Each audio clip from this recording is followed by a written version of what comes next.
এবার একটা ছবি দেখাই আপনাদের। এই যে ছবিটা দেখছেন, এটা একটা গোয়াল ঘর।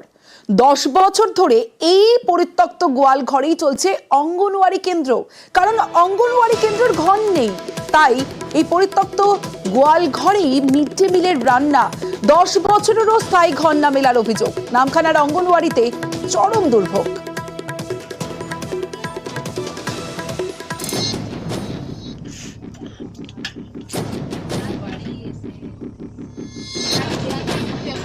পরিত্যক্ত গোয়ালঘরই মিড ডে মিলের রান্নাঘর। অস্বাস্থ্যকর পরিবেশেই চলছে পুষ্টির রান্না। টানা 10 বছর। এ ছবি দক্ষিণ 24 পরগনার নামখানার।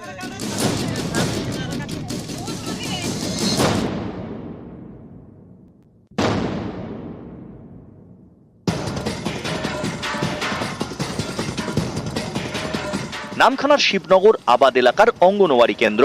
50 জন শিশু এবং মায়েদের মিড ডে মিল দেওয়া হয়, কিন্তু সেই অঙ্গনওয়াড়িতেই চরম দুর্ভোগ। এখানে পড়ানোর জায়গা আছে, হেঁটে আসতে হয়। এটা কি করে বাচ্চাটা পাঠাবো? জায়গা বসার জায়গা চাই, এসে দাঁড়ানোর জায়গা নেই। এখন কোথায় চলছে আইসিডি সেন্টারটা? ওই তো লোকে গোয়াল ঘরে চলছে, তো গোয়াল ঘর ভেঙে গেছে, জ্বালানি আছে সেখানে। স্থানীয়দের দাবি 10 বছর আগে অঙ্গনওয়াড়ি কেন্দ্রটি তৈরি হয়, কিন্তু কোনো স্থায়ী ঘর ছিল না। সেজন্য জায়গা দান করে স্থানীয় বাসিন্দা কল্যাণী তুঙ্গের পরিবার। তারপরেও ঘর না হওয়ায় নিজেদের পরিত্যক্ত গোয়াল ঘরটি ছেড়ে দেয় তারা। সেই থেকে পরিত্যক্ত গোয়াল ঘরেই চলছে মা ও শিশুদের জন্য পুষ্টির রান্না।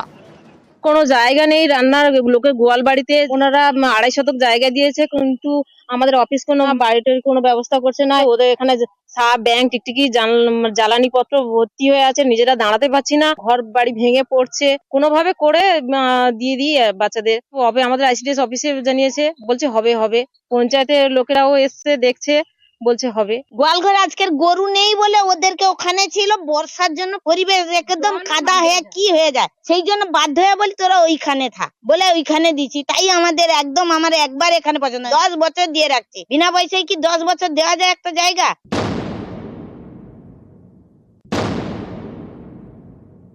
খবরটা আমাদের কাছে এসে আপনাদের মাধ্যমে আমরা অবশ্যই জিনিসটা খতিয়ে দেবো এবং সিডিপির সঙ্গে কথা বলবো। আমরা ওটাকে ভেরিফিকেশন করি, অতি দ্রুততার সঙ্গে যাতে পঠন পাঠন উপযোগী হয়ে ওঠে শিশুদের জন্য, সেটা আমরা ব্যবস্থা করবো অবশ্যই।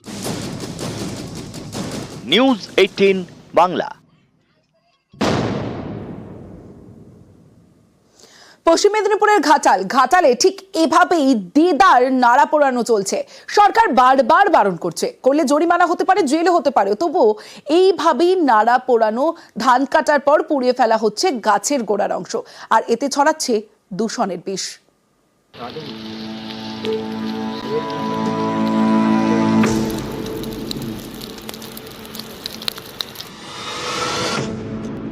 কে শোনে কার কথা? পশ্চিম মেদিনীপুরের ঘাটালের এই ছবিটা দেখুন। অবাধে চলছে নাড়া পোড়ানো। নাড়া পোড়ানো আইনত নিষিদ্ধ, হতে পারে জরিমানা, এমনকি জেলও হতে পারে। কৃষকদের এ নিয়ে সচেতন করতে জায়গায় জায়গায় হোর্ডিংও দিয়েছে জেলা প্রশাসন।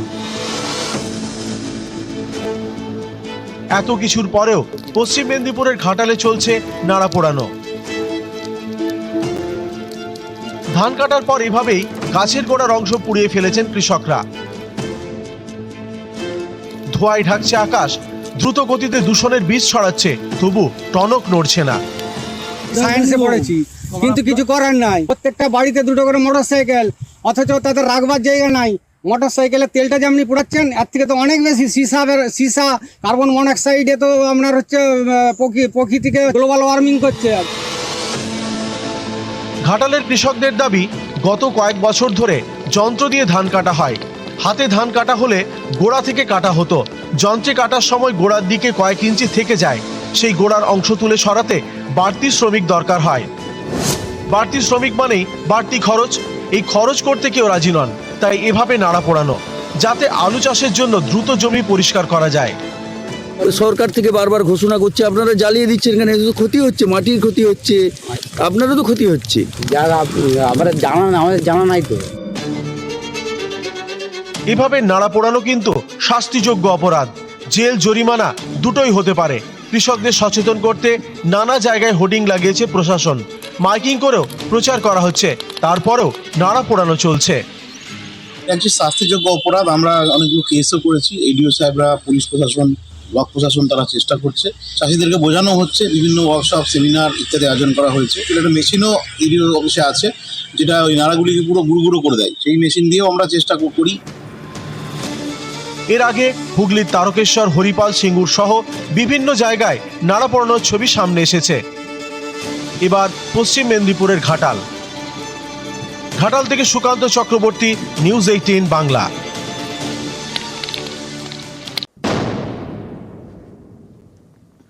নমস্কার, ঠিক সন্ধ্যে 6টা, নিউজ 18 বাংলা জেলা থেকে সরাসরি নিয়ে আপনাদের সঙ্গে রয়েছে আমি তমশ্রী। শুরুতেই যে খবরের দিকে নজর রাখতেই হবে, 9 আগস্ট আরজি করে তরুণী চিকিৎসককে ধর্ষণ করে খুনের ঘটনার পর থেকে আরজি করে একাধিক দুর্নীতির খবর যখন প্রকাশ্যে আসে, তখন লাগাতার আন্দোলন চালিয়ে যান জুনিয়র চিকিৎসকরা। তাদের একাধিক দাবি ছিল, সেই দাবিতে এবার ডাক্তারদের পরীক্ষায় কড়া নজরদারি।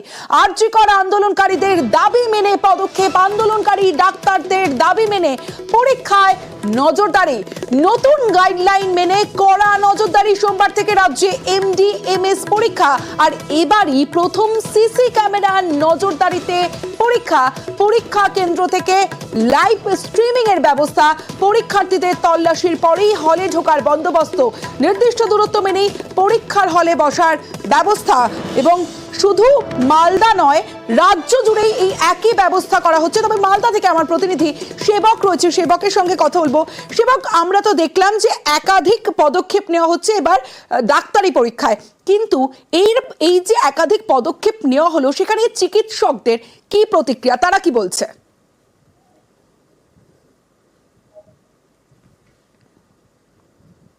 দেখো, সুনির্দিষ্টভাবে ক্যামেরার সামনে এসে কেউই মন্তব্য করতে চাননি এই ব্যাপারে, কারণ রাজ্যের সব মেডিকেল কলেজেই কাল থেকে পরীক্ষা শুরু হচ্ছে। মালদা মেডিকেল কলেজেও প্রস্তুতি কিন্তু এই মুহূর্তে তুঙ্গে। আর তুমি যেটা বলছিলে, আরজিকর ঘটনার পরেই যেটা দেখা যাচ্ছিল, পরীক্ষা ব্যবস্থার স্বচ্ছতা নিয়ে অনেকেই প্রশ্ন তুলছিলেন। ডাক্তারদের মধ্য থেকেও, ডাক্তার পড়ুয়ারদের মধ্য থেকেও কিন্তু এ নিয়ে নানা অভিযোগ উঠছিল। আর এতেই স্বচ্ছতা আনতে একগুচ্ছ পদক্ষেপ, যার গাইডলাইন অনুযায়ী মালদা মেডিকেল কলেজে আজকে আমরা দেখলাম যে অধ্যক্ষের নেতৃত্বে একটি কমিটি, তারা ঘুরে দেখলো পরীক্ষা ব্যবস্থা কি কি নেওয়া হচ্ছে। এবং যা শুনলাম, যা তথ্য আসছে, যে গাইডলাইন এসেছে, তাতে করে কিন্তু একজন পরীক্ষার্থী থেকে আরেকজন পরীক্ষার্থী যথেষ্ট দূরত্বে বসবে, তাদের ফিক্সিং করা হবে, অর্থাৎ তল্লাশি করে পরীক্ষা কেন্দ্রে ঢোকানো হবে। শুধু তাই নয়, এবারই প্রথম সিসিটিভি ফুটেজ থাকছে, সিসিটিভি ক্যামেরা নজরদারি থাকবে, আর লাইভ স্ট্রিমিং, অর্থাৎ রাজ্যের বিভিন্ন কলেজের যে পরীক্ষা চলছে, সেই পরীক্ষা কলকাতায় বসে স্বাস্থ্য বিশ্ববিদ্যালয় কর্তৃপক্ষ তারা কিন্তু নজরদারি করতে পারবেন, দেখতে পারবেন সঠিকভাবে পরীক্ষা হচ্ছে কিনা। শুধু পরীক্ষা পর্বকে ঘিরেই যে এত প্রস্তুতি তা নয়, পরীক্ষা শেষ হয়ে যাওয়ার পরেও উত্তরপত্রে যাতে আর কোনো রকম সমস্যা না হয়, এই জন্য উত্তরপত্রগুলিকে একটি ট্যাঙ্কের মধ্যে ডিজিটাল লক করে, অর্থাৎ অত্যাধুনিক প্রযুক্তির মাধ্যমে নাম্বারিং লক করে সেটাকে পাঠানো হবে কলকাতায় স্বাস্থ্য বিশ্ববিদ্যালয়।